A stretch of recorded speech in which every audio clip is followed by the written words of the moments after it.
So let me tell you a story. The other night, I had a little accident with the chainsaw and hurt my foot. You did? It's a long story. But we won't go there. I'm better, thank goodness. You are?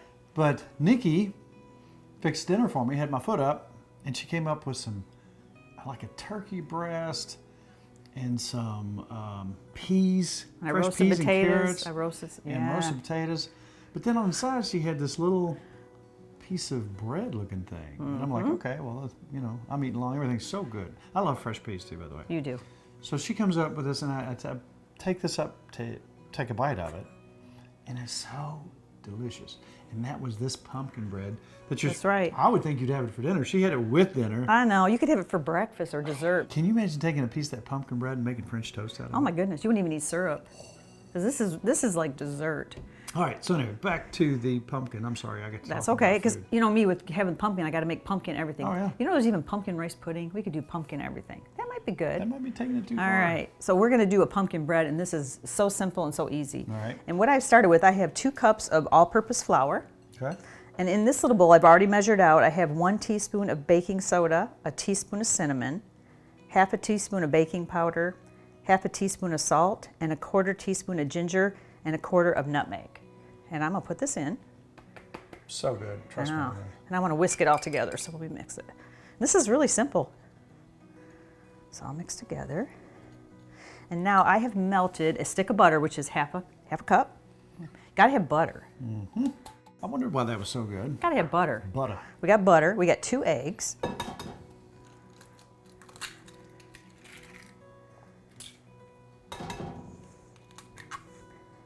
Our pumpkin, most important ingredient that we just did Yeah, ourselves. you can't forget that. That's right. And look how perfect. That's not even runny. This was actually turned out really, I'm very happy with that.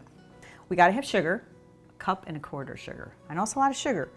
You know, people say, oh, that's too much sugar. Well, the thing is, we're not eating the whole piece of bread. That's we're right. taking a slice at a time. That's right, just little So you pieces. put as much sugar as you want. All baby. right. Here is a secret ingredient, 1/4 cup sour cream. Oh, yeah. I ain't scared. That sound good? And we got to have vanilla, so we're going to put a teaspoon of vanilla in there too. And someone made us this vanilla. This is nice. This is real vanilla. Was that Lisa's? It's part of hers and part of someone else. And I put a big old, I probably put a teaspoon and a half in there. And now I'm going to maybe make a mess. I hope that's okay, because I'm going to use a hand mixer. I'm going to try not to make a I'm going to mess. stand back. And we're going to mix this up first. All right, something I do need to do is turn the oven on 350. Here, On the do bottom, if you'll do that for me. Bottom. Let's do the bottom, because you're going to use the top. All right, I'm going to let you be in charge of the mixer here a little bit as I add the flour. Just go on 1, it'll fly all over the place. Be All right. careful. So go slow? Yeah, do slow. Is it up all the way? Okay.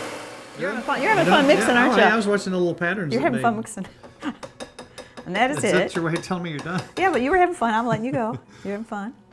All right, so what's next? All right, so I have got like a regular one of my bread pans, and I have put parchment paper in it because this is going to make it, we're going to be able to lift it up. It's kind of both sides here. And I also sprayed it a little bit with some olive oil, but that way when it cooks, when it's done, I can just lift it out and we got perfect. So look at So that. let's back up on the pumpkin. How long did you put it in the oven? Those are 1 to 3 hours at 350, depending on your pumpkin. Gotcha. When you can start scooping it, when it looks scoopable, and then I let it kind of cool a little so I could touch it. And then when you're done, did you put that in the blender before you? Yes, I blended that too, and that So it's ready to go. that's in the once you freezer. thaw it out. Yep, I froze some because I'm going to freeze a bunch tonight after we're done here. All right, I'm going to add this in here now. See how simple that was? That's very nice. Could you take butternut squash, maybe cut it up thin enough? I'm sure you and do the could. same Same thing. thing. It's the same exact.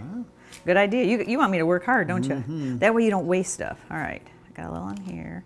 But it should be all right. All right, when that hits 350, we're going to throw this in for 50 minutes to an hour, and it should be done about the time that your food's done. Stuff comes around. Yes. You know what? We've already had a piece of bread, but let's try. Let's go ahead and try another piece. I get the big piece of butter just sitting on it. Be good for breakfast, wouldn't it? Beautiful. Wow. Magic.